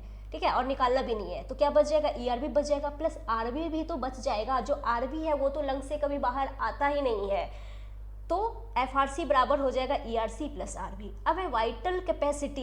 ये देखो क्या है कि the maximum volume of air a person can breathe in after a forced expiration. कि आपने फोर्सफुल एक्सपिरेशन किया, मतलब जितनी सांस छोड़ सकते थे आपने छोड़ दिया, उसके बाद आप जो है वो मैक्सिमम कितनी हवा इंस्पायर कर सकते हैं, ये है वाइटल कैपेसिटी। इसका फॉर्मूला हो जाएगा ERV plus TV plus IRV। ठीक है, या फिर इसका एक दूसरा डेफिनेशन भी है कि the maximum volume of air a person can breathe out after a forced inspiration. कि देखिए आपने फोर्सफुल इंस्पिरेशन किया, उसके बाद आप मैक्सिमम कितनी हवा एक्सपायर कर सकते हैं, ये भी क्या कहलाएगा, वाइटल कैपेसिटी कहलाएगा। अब जो अगला है वो है, एक मिनट, हाँ, वो है टोटल लंग कैपेसिटी, यानी हमारे लंग की कैपेसिटी कितनी है। देखो क्या है कि total volume of air accommodated in the lungs at the end of forced inspiration, कि देखिए हमारे लंग्स में कितनी हवा जो है वो, हमारे लंग्स में कितनी हवा भर सकती है। देखो क्या है कि आपको फोर्सफुल इंस्पिरेशन आपने किया, और आपने जब फोर्सफुल इंस्पिरेशन किया तो फोर्सफुल इंस्पिरेशन के अंत में आपके लंग्स में कितनी हवा है, तो इसका फॉर्मूला हो जाएगा vital capacity plus residual volume.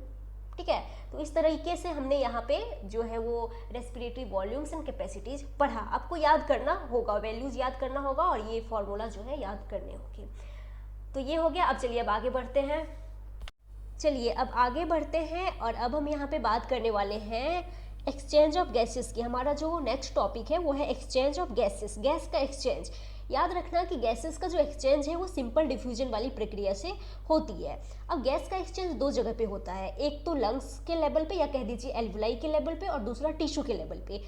Alveoli के लेवल पे जो गैस का एक्सचेंज है वो एल्वियोलाई एंड ब्लड के बीच में होता है, और टिश्यू के लेवल पे जो गैस का एक्सचेंज है वो ब्लड एंड टिश्यू फ्लूइड के बीच में होता है। अब इसी को अगर हम थोड़ा अच्छे से कहें तो एल्वियोलाई के लेवल पे जो गैस का एक्सचेंज है वो alveolar air and DOB, DOB का मतलब है deoxygenated blood, date of birth मत समझना, है ना, डी ऑक्सीजनेटेड ब्लड। तो एल्वियोलाई के लेवल पे जो गैस का एक्सचेंज है वो alveolar air and deoxygenated blood के बीच में होता है। एल्वियोलर एयर से जो ऑक्सीजन है वो ब्लड में चली जाएगी, और ब्लड से जो कार्बन डाइऑक्साइड है वो एल्वियोलाई में चली जाएगी। और जो टिश्यू के लेवल पे गैस का एक्सचेंज होता है वो ओबी यानी oxygenated blood and tissue fluid के बीच में होता है, कि ब्लड से जो ऑक्सीजन है वो टिश्यू के पास चली जाएगी, और टिश्यू से जो कार्बन डाइऑक्साइड है वो ब्लड में चली जाएगी। तो हमने देखा कि दो जगह पे गैस का एक्सचेंज होता है। अब देखो गैस का एक्सचेंज दो जगह पे हो रहा है, लेकिन एनसीईआरटी ने लिखा है कि alveoli are the primary sites of exchange of gases. Gas exchange का जो प्राइमरी साइट है वो है एल्वियोलाई। ठीक है, अब देखो आगे क्या है कि factors affecting rate of diffusion, यानी कि कुछ फैक्टर्स हैं जो रेट ऑफ डिफ्यूजन को अफेक्ट करते हैं। वो कौन कौन से फैक्टर हैं? तो पहला तो हो गया पार्शियल प्रेशर ऑफ गैसेस, है ना, पार्शियल प्रेशर डिफरेंस। देखिए गैसेस का जो डिफ्यूजन है वो पार्शियल प्रेशर डिफरेंस के अलॉन्ग होता है। जो गैस होती है ना, गैसेस, वो हमेशा खुद के हाई पार्शियल प्रेशर से खुद के लो पार्शियल प्रेशर की तरफ जाती है। तो जितना ज़्यादा पार्शियल प्रेशर डिफरेंस होगा ना उतना ज़्यादा डिफ्यूजन होगा, ये याद रखिएगा। अब ये पार्शियल प्रेशर क्या है, आइए देख लेते हैं पार्शियल प्रेशर क्या है। तो देखिए यहाँ पे लिखा भी है, एक मिनट, हाँ, कि pressure contributed bye an individual gas in a mixture of gases is called partial pressure. कि मिक्सचर ऑफ गैसेस में बहुत सारी गैस है, उसमें एक इंडिविजुअल गैस का जो प्रेशर है वो उसका पार्शियल प्रेशर कहलाएगा। ठीक है, अब देखिए PO2 से रिप्रेजेंट करते हैं पार्शियल प्रेशर ऑफ ऑक्सीजन को, एंड PCO2 से रिप्रेजेंट करते हैं partial pressure of carbon dioxide को। ये याद रखना, ये आगे कई बार आएगा। और दूसरा जो फैक्टर है वो है सॉल्युबिलिटी ऑफ गैसेस। देखिए जिस गैस की सॉल्युबिलिटी जितनी ज़्यादा होगी उसका डिफ्यूजन उतना ज़्यादा होगा। याद रखना कि CO2 की जो सॉल्युबिलिटी होती है वो ऑक्सीजन से ज़्यादा होती है।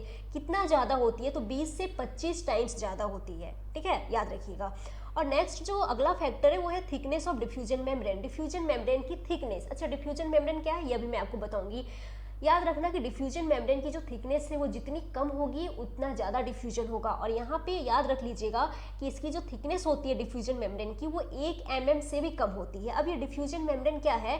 तो देखो क्या लिखा है कि जो डिफ्यूजन मेम्ब्रेन है made up of 3 major layers, ये 3 मेजर लेयर्स से बनी होती हैं। आइए इसके बारे में थोड़ा बात कर लेते हैं। तो देखिए यहाँ पे ये एनसीईआरटी का ही पेज है, यहाँ पे देखिए कि ये तो क्या है, ये एल्वियोलाई है, और ये यहाँ पे ब्लड कैपिलरी है, और इसके अंदर ये आरबीसी है। तो यहाँ पे देखो ये जो इतनी ये वाली मेम्ब्रेन है ना, यही कहलाती है डिफ्यूजन मेम्ब्रेन। एनसीईआरटी ने क्या कहा कि डिफ्यूजन मेम्ब्रेन जो है वो 3 मेजर लेयर्स से मिलके बनी होती है, जिसमें जो पहली लेयर है वो है simple squamous epithelium of alveolar wall. Alveoli की ये सिंपल स्क्वैमस एपिथेलियम। एक्चुअली देखिए एल्वियोलाई में ना 2 तरह की एल्वियोलर एपिथेलियल सेल्स होती हैं, type 1 cell and type 2 cell. ज़्यादा तो टाइप 1 सेल ही होती हैं, और उनके बीच बीच में टाइप 2 सेल होती है। जो टाइप 1 सेल है ना, टाइप 1 एल्वियोलर सेल, वो होती है सिंपल स्क्वैमस एपिथेलियल सेल्स, और ये गैस एक्सचेंज में इन्वॉल्व होती है। और जो टाइप 2 एल्वियोलर सेल्स हैं वो सरफेक्टेंट प्रोड्यूस करते हैं। तो यहाँ पे एक लेयर हो गई ये वाली, ये हो गई एक layer squamous epithelium of alveolar wall, squamous epithelium, ये वन सेल्ड थिक है, ठीक है। और दूसरी लेयर हो गई कि endothelium of blood capillary, blood capillary की ये एंडोथेलियम, ये भी कौन सी एपिथेलियम है, सिंपल स्क्वैमस एपिथेलियम।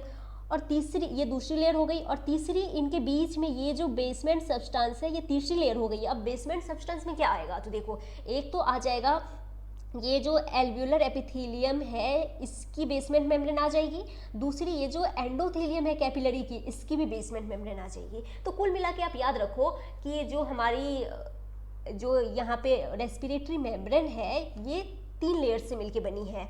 एक हो गया ये squamous epithelium of alveolar wall, दूसरा हो गया एंडोथेलियम ऑफ ब्लड कैपिलरी, और तीसरा हो गया बेसमेंट सब्सटेंस। बेसमेंट सब्सटेंस में क्या आएगा ये मैंने आपको बता दिया। तो याद रखना ये जो बेसमेंट सब्सटेंस है ये तो नॉन सेलुलर लेयर है और ये दोनों जो है वो सेलुलर लेयर है। अब इसी चीज़ को आइए एनसीईआरटी ने आपको जो लिखा है उसको मैंने यहाँ पे लिख भी दिया है। यहाँ पे 3 लेयर कौन कौन सी हो गई, तो thin squamous epithelium of alveoli, alveoli की स्क्वैमस एपिथेलियम, दूसरा endothelium of alveolar capillaries, capillary की एंडोथेलियम, और तीसरा जो हो गया basement substance in between them, इनके बीच में जो बेसमेंट सब्सटेंस है वो। तो 3 लेयर से मिलके बनी है। अब चलिए अब इसको हटा देते हैं। आइए अब आगे बढ़ते हैं और यहाँ पे हम एक्सचेंज ऑफ गैसेस को समझ लेते हैं कि गैस का एक्सचेंज जो है वो कैसे होगा। अब देखो यहाँ पे ना कुछ वैल्यूज़ दी हुई हैं वो आपको याद करने होंगे कि अलग अलग जगह पर ऑक्सीजन की पार्शियल प्रेशर कितनी है या फिर कार्बन डाइऑक्साइड की पार्शियल प्रेशर कितनी है। तो देखो याद करना है आपको, ठीक है। देखिए एटमॉस्फेरिक एयर में ऑक्सीजन की जो पार्शियल प्रेशर है वो होती है 159 और CO2 की कितनी है 0.3 mmHg। एल्व्यूलाई में PO2 कितना है 104 mmHg और PCO2 कितना है 40 mmHg। डीऑक्सीजनेटेड ब्लड में PO2 होता है 40 mmHg एंड PCO2 होता है 45 mmHg और ऑक्सीजनेटेड ब्लड में PO2 है 95 mmHg और PCO2 है 40 mmHg और टिश्यूज में जो PO2 है वो है 40 mmHg एंड PCO2 है वो है 45 mmHg। तो आइए अब हम गैस एक्सचेंज को देख लेते हैं। यहाँ पे ये भी एनसीईआरटी का वो वैल्यूज आपको याद करने होंगे, वो जो डाटा है वो एनसीईआरटी का ही पेज था, वो याद नहीं करेंगे तो फिर आप समझ नहीं पाएंगे गैस एक्सचेंज को, तो वो याद कर लेना, वो बहुत ही इंपॉर्टेंट है। साथ ही याद रखना कि जो गैसेस होती हैं वो हमेशा खुद के हाई पार्शियल प्रेशर से खुद के लो पार्शियल प्रेशर की ओर जाती हैं। अब देखो, अब यहाँ पे देखिए एटमॉस्फेरिक एयर में अभी मैंने बताया ना, वो जो पेज में था लिखा हुआ ये था कि एटमॉस्फेरिक एयर में PO2 कितनी है 159 mmHg और PCO2 कितनी है 0.3 mmHg। अब देखो, अब ये हमारा एल्व्यूलाई है ना, लिखा भी है एल्व्यूलस। देखो जो एटमॉस्फेरिक एयर है, जब हम इस एयर को इंस्पायर किया हमने, तो ये जो हवा है ये हमारे रेस्पिरेटरी ट्रैक्ट से होते हुए फाइनली कहाँ पे पहुँचती है, एल्व्यूलाई में पहुँचती है। तो अब इसी एयर को कहेंगे एल्व्यूलर एयर। जो एयर एटमॉस्फेयर में है उसे कहेंगे एटमॉस्फेरिक एयर और जो एल्व्यूलाई में है उसे कहेंगे एल्व्यूलर एयर। अब देखिए, अब यहाँ पे PO2 एंड PCO2 की जो वैल्यूज है वो थोड़ी बदल चुकी हैं।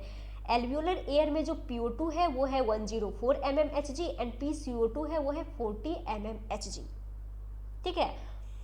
अब देखो ये यहाँ पे एल्व्यूलाई है, मीन्स ये लंग्स वाला इलाका है और आप जानते हैं कि हमारे लंग्स में डीऑक्सीजनेटेड ब्लड लेके एंटर करती है पल्मोनरी आर्टरी। ये आर्टरी है लेकिन इसमें डीऑक्सीजनेटेड ब्लड है, ठीक है। तो हमारे लंग्स में डीऑक्सीजनेटेड ब्लड लेके एंटर करती है पल्मोनरी आर्टरी और अंदर जाके ये कैपिलरीज का नेटवर्क बनाएगी, ये भी आप जानते हैं। तो कुल मिला के आपको याद ये रखना है कि गैस का एक्सचेंज जो है ये एल्व्यूलाई है ना, तो एल्व्यूलाई के लेवल पे जो गैस का एक्सचेंज होता है वो alveolar air and deoxygenated blood के बीच में होता है, ठीक है। तो यहाँ पे आप देखिए कैसे एक्सचेंज होगा कि यहाँ पे एल्व्यूलर एयर में PO2 कितना है 104 mmHg है और ये जो पल्मोनरी आर्टरी है इसमें डीऑक्सीजनेटेड ब्लड है, तो डीऑक्सीजनेटेड ब्लड में PO2 कितना है 40 mmHg है। और आप जानते हैं कि हर गैस की ये टेंडेंसी होती है कि वो अपने हाई पार्शियल प्रेशर से अपने लो पार्शियल प्रेशर की तरफ जाती है। तो यहाँ पे जो ऑक्सीजन है वो एल्व्यूलाई से ब्लड में आ जाएगी, ठीक है। इसी तरीके से अगर PCO2 देखा जाए तो एल्व्यूलर एयर में PCO2 कितना है 40 mmHg एंड डीऑक्सीजनेटेड ब्लड में कितना है 45 mmHg। तो यहाँ पे जो PCO2 है वो ब्लड से जो कार्बन डाइऑक्साइड है वो ब्लड से कहाँ चली जाएगी, एल्व्यूलाई में चली जाएगी। तो यहाँ पे एल्व्यूलाई के लेवल पे गैस एक्सचेंज कंप्लीट हो गया, ठीक है। अब देखो, अब ये जो ब्लड है ये ऑक्सीजन ले चुका है, कार्बन डाइऑक्साइड दे चुका है। ये आया था डीऑक्सीजनेटेड ब्लड और यहाँ से निकलेगा ऑक्सीजनेटेड ब्लड। अब ये जो ऑक्सीजनेटेड ब्लड है, ये इस ऑक्सीजनेटेड ब्लड को पल्मोनरी वेन्स लेके कहाँ पहुँचेगी? लेफ्ट एट्रियम में। लेफ्ट एट्रियम से जाएगा लेफ्ट वेंट्रिकल में, और लेफ्ट वेंट्रिकल से ऑक्सीजनेटेड ब्लड लेके निकलता है एओर्टा। उसके बाद सिस्टमिक आर्टरीज की हेल्प से इस ऑक्सीजनेटेड ब्लड को बॉडी टिश्यूज तक पहुंचाया जाएगा। ठीक है। अब देखिए कि देख लीजिए, सिस्टमिक आर्टरीज में ऑक्सीजनेटेड ब्लड है। ऑक्सीजनेटेड ब्लड में जो PO2 है वो है 95 mmHg एंड PCO2 है वो है 40 mmHg। ठीक है। तो दूसरा जो गैस एक्सचेंज होगा वो होगा टिश्यू लेवल पे। ठीक है, यहाँ पे गैस एक्सचेंज होने वाला है। तो हमने देख लिया कि ऑक्सीजनेटेड ब्लड में PO2 एंड PCO2 कितनी है। अब अगर हम देखें कि टिश्यू में PO2 है 40 mmHg एंड PCO2 है 45 mmHg। तो यहाँ पे जो टिश्यू लेवल पे गैस का एक्सचेंज है वो होगा ऑक्सीजनेटेड ब्लड एंड टिश्यू के बीच में। तो अब आप यहाँ पे देखिए, ऑक्सीजनेटेड ब्लड में PO2 है 95 mmHg और टिश्यू में कितना है 40 mmHg है। तो ऑक्सीजन जो है वो ऑक्सीजनेटेड ब्लड से टिश्यू में चली जाएगी। और देखिए कि ऑक्सीजनेटेड ब्लड में PCO2 कितना है 40 mmHg और टिश्यू में PCO2 कितना है 45 mmHg। तो जो कार्बन डाइऑक्साइड है वो टिश्यू से ब्लड में चली जाएगी। तो इस प्रकार से टिश्यू के लेवल पे भी गैस एक्सचेंज हो गया। अब यहाँ से इस डीऑक्सीजनेटेड ब्लड को सिस्टमिक वेन्स की हेल्प से वापस हार्ट तक पहुँचा दिया जाएगा। तो ये हमने देखा कि गैस का एक्सचेंज कैसे होता है। आपने देखा 2 जगह पे गैस का एक्सचेंज हुआ और कैसे हुआ ये आपको समझ में आ गया। मतलब आपने ये भी समझ लिया कि वैल्यूज तो याद करने ही पड़ेंगे। तो ये होता है यहाँ पे गैस एक्सचेंज कंप्लीट। अब चलिए, अब हम पढ़ेंगे ट्रांसपोर्टेशन ऑफ गैसेस। चलिए इसको हटाती हूँ, आइए आगे बढ़ते हैं। और अब हम यहाँ पे बात करने वाले हैं ट्रांसपोर्ट ऑफ गैसेस की। तो देखिए क्या है कि blood is the medium of transport for O2 and CO2, यानी कि जो ब्लड है वो ऑक्सीजन को भी ट्रांसपोर्ट करता है एंड कार्बन डाइऑक्साइड को भी ट्रांसपोर्ट करता है। तो यहाँ पे हम ऑक्सीजन ट्रांसपोर्ट की भी बात करेंगे एंड कार्बन डाइऑक्साइड ट्रांसपोर्ट की भी बात करेंगे। देखिए, ऑक्सीजन को लंग्स से टिश्यू की तरफ ट्रांसपोर्ट किया जाता है। अब हम सबसे पहले ऑक्सीजन ट्रांसपोर्ट को देख लेते हैं। देखिए, ऑक्सीजन को जो है वो 2 अलग अलग फॉर्म में ट्रांसपोर्ट किया जाता है। जो मैक्सिमम ऑक्सीजन है, जो 97% ऑक्सीजन है, उसको RBC के थ्रू ऑक्सी हीमोग्लोबिन के फॉर्म में ट्रांसपोर्ट किया जाता है, और जो 3% बच गई उसको प्लाज्मा के थ्रू डिजॉल्व्ड स्टेट के फॉर्म में ट्रांसपोर्ट किया जाता है। यानी कि जो 3% ऑक्सीजन है वो सिंपली प्लाज्मा में घुल जाती है। तो याद रखिएगा, 97% ऑक्सीजन को RBC के थ्रू ट्रांसपोर्ट किया जाता है ऑक्सी हीमोग्लोबिन के फॉर्म में। तो आइए अब हम देखते हैं कि आखिर जो ऑक्सी हीमोग्लोबिन है ये कैसे बनता है, इसका फॉर्मेशन कैसे होता है। सबसे पहले यहाँ पे थोड़ा हीमोग्लोबिन की चर्चा कर लेते हैं। NCERT में दिया है कि haemoglobin is a red coloured iron containing pigment present in the RBC। इसकी जो हीमोग्लोबिन है वो red coloured iron containing pigment है, और कहाँ पे प्रेजेंट है, तो हमारे RBCs में प्रेजेंट है। अब देखो क्या है कि O2 can bind with haemoglobin in a reversible manner to form oxyhaemoglobin. मैंने कहा ना कि 97% ऑक्सीजन को ऑक्सी हीमोग्लोबिन के फॉर्म में ट्रांसपोर्ट किया जाता है। तो ऑक्सी हीमोग्लोबिन कैसे बनता है, देखिए, जो ऑक्सीजन है वो हीमोग्लोबिन के साथ जुड़ती है तो यहाँ पे क्या बनता है, ऑक्सी हीमोग्लोबिन बनता है। और ये जो कॉम्बिनेशन है, ये जो रिएक्शन है, ये रिवर्सिबल होती है। मीन्स देखिए, एल्वुलाई के लेवल पे ऑक्सीजन हीमोग्लोबिन से जुड़ती है और ऑक्सी हीमोग्लोबिन बनता है, लेकिन टिश्यू के लेवल पे जाके इस ऑक्सी हीमोग्लोबिन को डिसोसिएट होना होगा, इसको टूटना होगा, तभी तो ऑक्सीजन रिलीज होगी और टिश्यू को ऑक्सीजन मिल पाएगी, है ना। तो इसका रिवर्सिबल होना बहुत जरूरी है। अब ऐसा हो जाता, सोचो कि ऑक्सी हीमोग्लोबिन टिश्यू के लेवल पे जाके ऑक्सीजन देती ही नहीं, रिलीज ही नहीं करती, छोड़ती ही नहीं ऑक्सीजन, तो फिर क्या फायदा था। लेकिन ऐसा होता नहीं। टिश्यू के लेवल पे कुछ फैक्टर्स हैं जो ऑक्सी हीमोग्लोबिन को अनस्टेबल करवा के उसको डिसोसिएट करवा देते हैं, ऑक्सी हीमोग्लोबिन के डिसोसिएशन को फेवर करते हैं, उससे ऑक्सीजन छीन लेते हैं। ठीक है। अब देखिए, अब हमारा जो नेक्स्ट लाइन है वो क्या है कि each haemoglobin molecule can carry a maximum of 4 molecules of oxygen, कि एक haemoglobin molecule maximum 4 oxygen molecule को कैरी कर सकता है। देखो यहाँ पे रफली मैंने दिखा दिया कि ये एक हीमोग्लोबिन मॉलिक्यूल है और ये मैक्सिमम 4 ऑक्सीजन मॉलिक्यूल को कैरी कर सकता है। ये आपको समझ में आया। अब चलिए अब आगे बढ़ते हैं। अब यहाँ पे क्या है कि factors affecting the binding of oxygen with haemoglobin, कि कुछ फैक्टर्स हैं जो कि हीमोग्लोबिन से ऑक्सीजन के बाइंडिंग को अफेक्ट करते हैं। तो यहाँ पे जो प्राइमरी फैक्टर है, जो मोस्ट इंपॉर्टेंट फैक्टर है, वो है पार्शियल प्रेशर ऑफ ऑक्सीजन। ठीक है। ऑक्सीजन का पार्शियल प्रेशर जितना ज़्यादा होगा उतना ज़्यादा ऑक्सीजन हीमोग्लोबिन से जुड़ेगा। इसके अलावा ये तो प्राइमरी फैक्टर है, इसके अलावा भी कुछ अदर फैक्टर्स हैं जो इस वाइंडिंग को अफेक्ट करते हैं, जैसे कि पार्शियल प्रेशर ऑफ CO2 का भी असर पड़ता है, हाइड्रोजन आयन कंसंट्रेशन का भी असर पड़ता है, टेम्परेचर का भी असर पड़ता है। अब चलिए अब आगे बढ़ जाते हैं। अब देखो ये यहाँ पे मैंने आपके लिए लिखा है नोट करके, ये बहुत ही इंपॉर्टेंट है, NCERT में भी है कि every 100 ml of oxygenated blood can deliver around 5 ml of oxygen to the tissues under normal physiological condition। कि देखिए कि 100 ml, याद रखना कि 100 ml ऑक्सीजनेटेड ब्लड में 20 ml ऑक्सीजन होता है। तो 100 ml oxygenated blood 20 ml oxygen में से 5 ml ऑक्सीजन टिश्यूज को देती है, लेकिन कब? अंडर नॉर्मल फिजियोलॉजिकल कंडीशन में। नॉर्मल फिजियोलॉजिकल कंडीशन में 100 ml oxygenated blood 20 ml oxygen में से 5 ml ऑक्सीजन टिश्यू को दे देती है। लेकिन हाँ, मान लो टिश्यू एक्सरसाइजिंग कंडीशन में है, तो उस समय पे एक्सरसाइज के वक्त पे एक्सरसाइजिंग टिश्यू को 5 ml ऑक्सीजन देने से उसकी ज़रूरत पूरी नहीं होगी, काम नहीं चलेगा। तो उस कंडीशन में क्या होता है कि 100 ml oxygenated blood 20 ml oxygen में से 15 ml तक ऑक्सीजन टिश्यू को डिलीवर कर सकता है। ये आप याद रखिएगा, ठीक है। अब चलिए अब आगे बढ़ जाते हैं। अब हम यहाँ पे बात कर लेते हैं ऑक्सीजन डिसोसिएशन कर्व की। एक मिनट।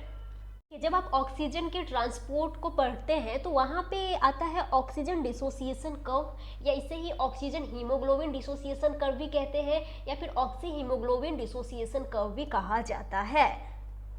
अब देखिए यहाँ पे सबसे पहले आप समझ लीजिए कि दो टर्म है, एक है डिसोसिएशन, एक है सैचुरेशन। इसका मतलब क्या है? देखो, सैचुरेशन का मतलब होता है जुड़ना और डिसोसिएशन का मतलब होता है टूटना। इसको आप हीमोग्लोबिन के एग्जाम्पल से समझ लीजिए कि देखो हमारे पास ये, मैंने अभी आपको बताया ना कि जो एक हीमोग्लोबिन मॉलिक्यूल है वो मैक्सिमम उससे 4 ऑक्सीजन मॉलिक्यूल जुड़ सकते हैं। तो अब यहाँ पे हमारे पास ये जो हीमोग्लोबिन मॉलिक्यूल है इससे 4 ऑक्सीजन जुड़ चुके हैं। तो ये जो हीमोग्लोबिन है ये ऑक्सीजन से 100% सैचुरेटेड है, ठीक है। अब मान लो कि यहाँ पे इनमें से एक ऑक्सीजन टूट के अलग हो जाती है, तो यहाँ पे डिसोसिएशन कितना परसेंट हुआ? 25%। और सैचुरेशन कितना परसेंट रहा? 75%। या इसी को ब्लड से समझते हैं। देखिए मैंने कहा ना कि 100 ml oxygenated blood 20 ml oxygen carry करता है। तो मान लो उस 20 ml ऑक्सीजन में से 5 ml ऑक्सीजन टूट के टिश्यू के पास चली गई, तो यहाँ पे डिसोसिएशन कितना परसेंट हुआ? 25%। और सैचुरेशन कितना परसेंट रहा? 75%। तो यही सैचुरेशन का मतलब जुड़ना एंड डिसोसिएशन का मतलब टूटना होता है, ऐसे आप समझ सकते हैं। तो आइए हम बात कर लेते हैं ऑक्सीजन डिसोसिएशन कर्व के बारे में। ये क्या है?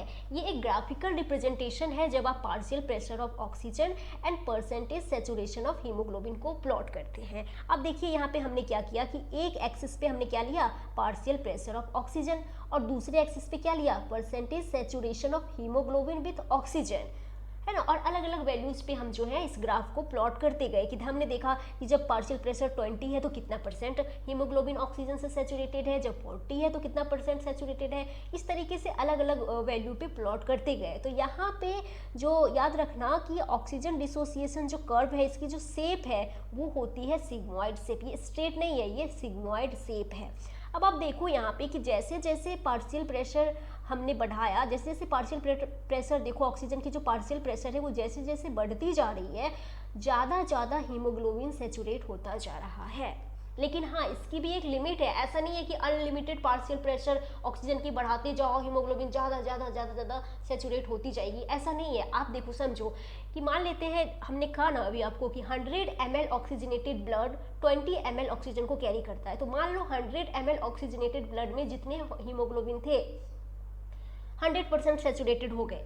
तो अब क्या पार्शियल प्रेशर बढ़ाने से कोई फर्क पड़ेगा? क्या ऑक्सीजन का पार्शियल प्रेशर बढ़ाने से कोई फर्क पड़ेगा? नहीं पड़ेगा भाई। एक haemoglobin molecule maximum 4 oxygen molecule को ही तो कैरी कर सकता है ना। अब पार्शियल प्रेशर बढ़ाने से ऐसा थोड़ी होगा कि 4 ऑक्सीजन मॉलिक्यूल की जगह 6 जुड़ जाएंगे, नहीं होगा। तो इसीलिए मैंने कहा कि पार्शियल प्रेशर जैसे जैसे ऑक्सीजन का जैसे जैसे PO2 बढ़ाएंगे हीमोग्लोबिन ज़्यादा ज़्यादा सैचुरेट होती जाएगी। लेकिन हाँ, इसकी भी एक लिमिट है, ठीक है।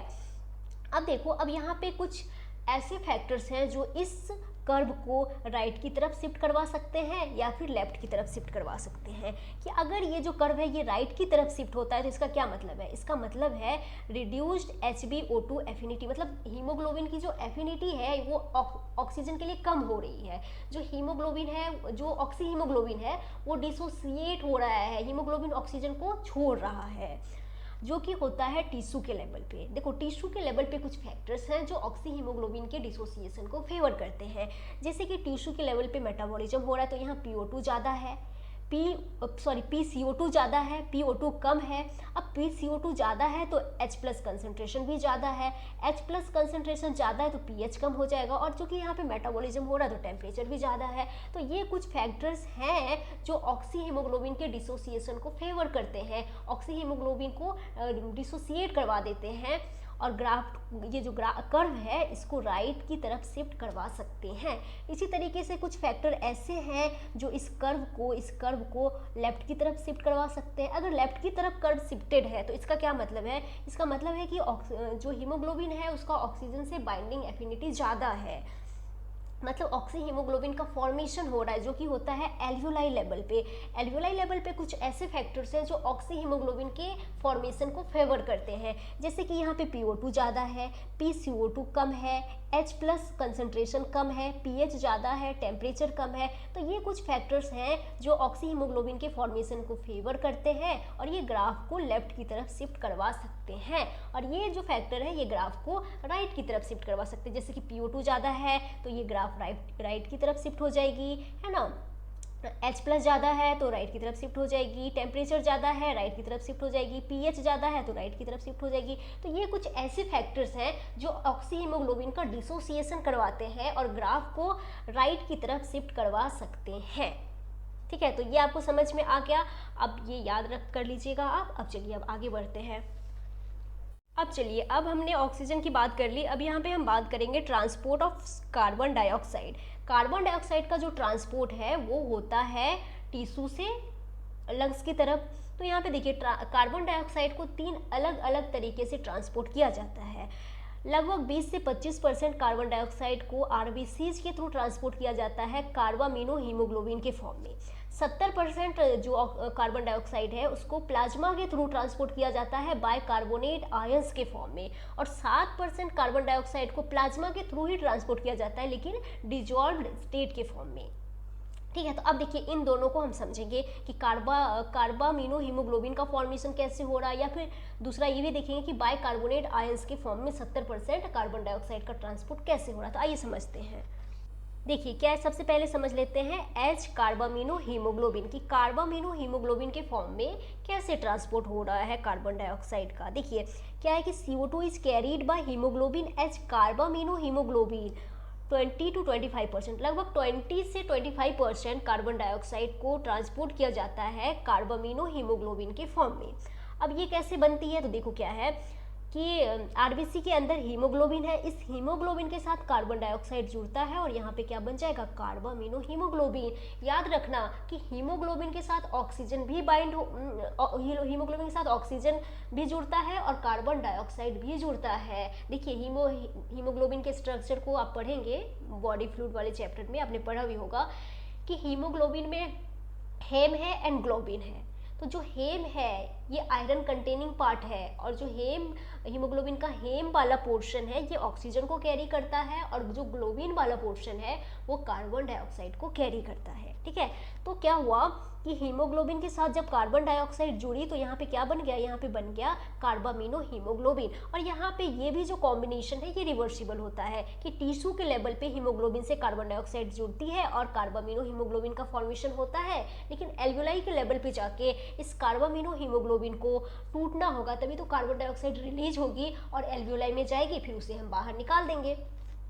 तो ये जो यहाँ पे रिएक्शन है ये भी रिवर्सिबल ही होता है। अब देखो क्या है कि this binding is related to the partial pressure of O2, कि ये जो बाइंडिंग है ये पार्शियल प्रेशर ऑफ O2 से संबंधित है। इसके अलावा PO2 is a major factor which could affect this binding, कि जो PO2 है पार्शियल प्रेशर ऑफ ऑक्सीजन वो एक मेजर फैक्टर है जो इस बाइंडिंग को अफेक्ट कर सकता है। देखिए आगे देखिए क्या लिखा है, देखिए क्या है यहाँ पे कि इन टिश्यू में PCO2 हाई है, PO2 लो है, तो यहाँ पे क्या होगा, more binding of carbon dioxide to haemoglobin, कि टिश्यू में PCO2 हाई है, PO2 कम है, तो यहाँ पे क्या होगा, जो कार्बन डाइऑक्साइड है वो ज़्यादा कार्बन डाइऑक्साइड हीमोग्लोबिन से जुड़ेंगे, लेकिन एल्वियोलाई में PCO2 लो है और PO2 हाई है, तो यहाँ पे क्या होगा, dissociation of O2 from carbamino haemoglobin, यानी कि जो कार्बामिनो हीमोग्लोबिन है वो टूट जाएगा और कार्बन डाइऑक्साइड जो है वो अलग हो जाएंगे।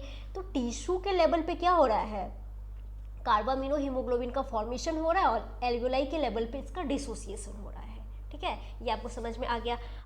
अब आइए अब देखते हैं कि बाइकार्बोनेट आयन के फॉर्म में CO2 को कैसे ट्रांसपोर्ट किया जाता है। मैंने आपसे कहा ना कि 70% CO2 को प्लाज्मा के थ्रू बाइकार्बोनेट आयन के फॉर्म में ट्रांसपोर्ट किया जाता है। तो देखो यहाँ पे पहले आप सबसे इंपॉर्टेंट याद रखना कार्बोनिक एनहाइड्रेज एंजाइम के बारे में। ये एंजाइम कहाँ पे पाई जाती है, तो फाउंड इन RBC, हमारे RBC में भी है और हमारे प्लाज्मा में भी है, लेकिन RBC में ये वेरी हाई कंसंट्रेशन में है, लेकिन प्लाज्मा में जो है ये माइन्यूट क्वांटिटी में है, बहुत ही कम मात्रा में है। ठीक है, अब ये एंजाइम बहुत इंपॉर्टेंट है, क्या लिखा है कि this enzyme facilitates the following reaction in both direction. देखो अब ये एंजाइम क्या करता है, देखो जो 70% CO2 है वो सबसे पहले तो प्लाज्मा से RBC में एंटर करेगा और RBC में ये जो CO2 है वो वाटर से रिएक्ट करता है कार्बोनिक एनहाइड्रेज एंजाइम की प्रेजेंस में।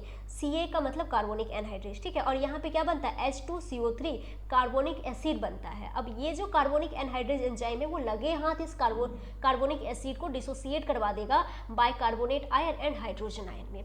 अब अगर हाइड्रोजन आयन देखिए यहाँ पे ये गड़बड़ कर सकता है, पीएच को कम कर सकता है, तो जो हाइड्रोजन आयन है ये हीमोग्लोबिन के साथ जुड़ जाता है और बनाता है HHB हीमोग्लोबिनिक एसिड। और जो बाइकार्बोनेट आयन है इसका जो लेवल है वो आरबीसी के अंदर बढ़ने लगता है, तो ये बाइकार्बोनेट आयन आरबीसी से डिफ्यूज होकर प्लाज्मा में आ जाता है और प्लाज्मा में NaCl है वो डिसोसिएट करेगा Na+ एंड Cl- में। तो चूंकि आरबीसी से जो बाइकार्बोनेट आयन है वो प्लाज्मा में आए हैं तो बदले में प्लाज्मा से क्लोराइड आयन आरबीसी के अंदर जाते हैं। आयनिक बैलेंस नहीं गड़बड़ाना चाहिए ना, तो देखिए बदले में चले गए क्लोराइड आयन प्लाज्मा से आरबीसी में, इसे ही कहते हैं क्लोराइड शिफ्ट। अब जो Na+ बचा वो इस बाइकार्बोनेट से जुड़ेगा और सोडियम बाइकार्बोनेट बन जाएगा। तो जो 70% जो CO2 था वो प्लाज्मा में सोडियम बाइकार्बोनेट के फॉर्म में है। तो सिंपली आप याद रखो कि 70% CO2 को बाइकार्बोनेट आयन के फॉर्म में ट्रांसपोर्ट किया जाता है। और जो क्लोराइड आयन आरबीसी के अंदर गए थे प्लाज्मा से, वो वहाँ अंदर पोटेशियम K+ के साथ जुड़ के पोटेशियम क्लोराइड बना लेंगे। ठीक है, तो सिंपली आप याद रखो कि 70% CO2 को प्लाज्मा के थ्रू बाइकार्बोनेट आयन के फॉर्म में ट्रांसपोर्ट किया जाता है, ये आप याद रखिएगा। अब चलो अब आगे बढ़ जाते हैं। अब यहाँ पे ये याद रखना, ये इंपॉर्टेंट है, एनसीईआरटी में लिखा है कि every 100 ml of deoxygenated blood delivers approximately 4 ml of CO2 to the alveoli, कि 100 ml डीऑक्सीजनेटेड ब्लड लगभग 4 ml CO2 एल्वियोलाई को डिलीवर करता है, ये याद रख लीजिएगा। अब चलिए अब आगे बढ़ जाते हैं। अब हम यहाँ पे बात कर लेते हैं रेगुलेशन ऑफ रेस्पिरेशन की। रेस्पिरेशन का जो रेस्पिरेशन का मतलब है ब्रीदिंग। ब्रीदिंग का जो रेगुलेशन है वो दो तरह से है, एक है न्यूरल रेगुलेशन, दूसरा है केमिकल रेगुलेशन। न्यूरल रेगुलेशन में हम यहाँ बात करेंगे रेस्पिरेटरी रिदम सेंटर की एंड न्यूमोटैक्सिक सेंटर की। देखो जो रेस्पिरेटरी रिदम सेंटर है ये क्या है, a specialised centre present in the medulla region of the brain, कि एक स्पेशलाइज्ड सेंटर है जो कहाँ प्रेजेंट है, मोस्ट इंपॉर्टेंट याद रखना लोकेशन, ब्रेन के मेडुला रीजन में प्रेजेंट है और यही प्राइमरीली रिस्पॉन्सिबल है for the regulation of respiration, याद रखिएगा। दूसरा है न्यूमोटैक्सिक सेंटर, ये कहाँ प्रेजेंट है, ये भी इंपॉर्टेंट है, इस पे क्वेश्चन में पूछा गया है कि present in the pons region of the brain, ये ब्रेन के पोन्स रीजन में प्रेजेंट है और ये क्या करता है, तो देखो क्या लिखा है, इंपॉर्टेंट है, याद रखना है कि can moderate the functions of the respiratory rhythm centre, respiratory rhythm centre के फंक्शन को मॉडरेट कर सकता है। देखिए आगे क्या है कि neural signal from this centre can reduce the duration of inspiration and thereby alter the respiratory rate, कि अगर न्यूमोटैक्सिक न्यूमोटैक्सिक सेंटर से स्ट्रॉन्ग इम्पल्सेस आते हैं तो ये इंस्पिरेशन के ड्यूरेशन को कम कर सकता है और रेस्पिरेटरी रेट को अल्टर कर सकता है, ठीक है, याद रखिएगा। अब केमिकल रेगुलेशन की बात करते हैं तो यहाँ पे हम बात करेंगे कीमो सेंसिटिव एरिया की। ये कहाँ है, तो situated adjacent to rhythm centre, medulla में रिदम सेंटर है, उसी के एडजेसेंट में कीमो सेंसिटिव एरिया है और ये हाईली सेंसिटिव है, highly sensitive to CO2 and hydrogen ions. CO2 and hydrogen ions के लिए हाईली सेंसिटिव है। इंक्रीज इन दिस सब्सटेंसेस मतलब CO2 एंड हाइड्रोजन आयन अगर इंक्रीज होता है तो कैन एक्टिवेट दिस सेंटर, ये जो सेंटर है वो एक्टिवेट हो जाएगा, which in turn can signal the rhythm centre to make necessary adjustments in the respiratory process by which this substances can be eliminated. और ये फिर रिदम सेंटर को सिग्नल भेजेगा कि रेस्पिरेटरी प्रोसेस में नेसेसरी एडजस्टमेंट कीजिए और इन सब्सटेंस को बॉडी से एलिमिनेट कीजिए, ठीक है। अब देखो अब आगे क्या है, अब ये भी याद रखना, receptors associated with aortic arch and carotid artery, कि देखिए हमारे जो आर्च ऑफ एरोटा है और जो कैरोटिड आर्टरी है वहाँ पे कुछ कीमो रिसेप्टर्स हैं, ठीक है, बहुत ज़्यादा डिटेल में नहीं जाएंगे, याद रखना वहाँ पे कुछ कीमो रिसेप्टर्स हैं और ये जो है ये can also recognise changes in CO2 and H+ concentration. और ये भी अगर याद रखिएगा जो कीमो रिसेप्टर्स है ना, ये आर्टीरियल ब्लड में CO2 एंड H+ के बदलाव को डिटेक्ट करते हैं। अगर आर्टीरियल ब्लड में CO2 एंड H+ कंसनट्रेशन बढ़ता है तो ये उसको सेंस कर लेते, उसको डिटेक्ट कर लेते हैं and send necessary signal to the rhythm centre for remedial option, देखो एक्शंस। इसके बाद ये क्या करेंगे, रिदम सेंटर को सिग्नल देंगे। तो कुल मिला के समझो कि हमारे बॉडी में कीमो रिसेप्टर्स होते हैं। अगर हमारे आर्टीरियल ब्लड में CO2 एंड H+ कंसनट्रेशन बढ़ता है तो ये उसको सेंस कर लेते हैं और किसको सिग्नल भेजते हैं, रेस्पिरेटरी रिदम सेंटर को सिग्नल भेजते हैं।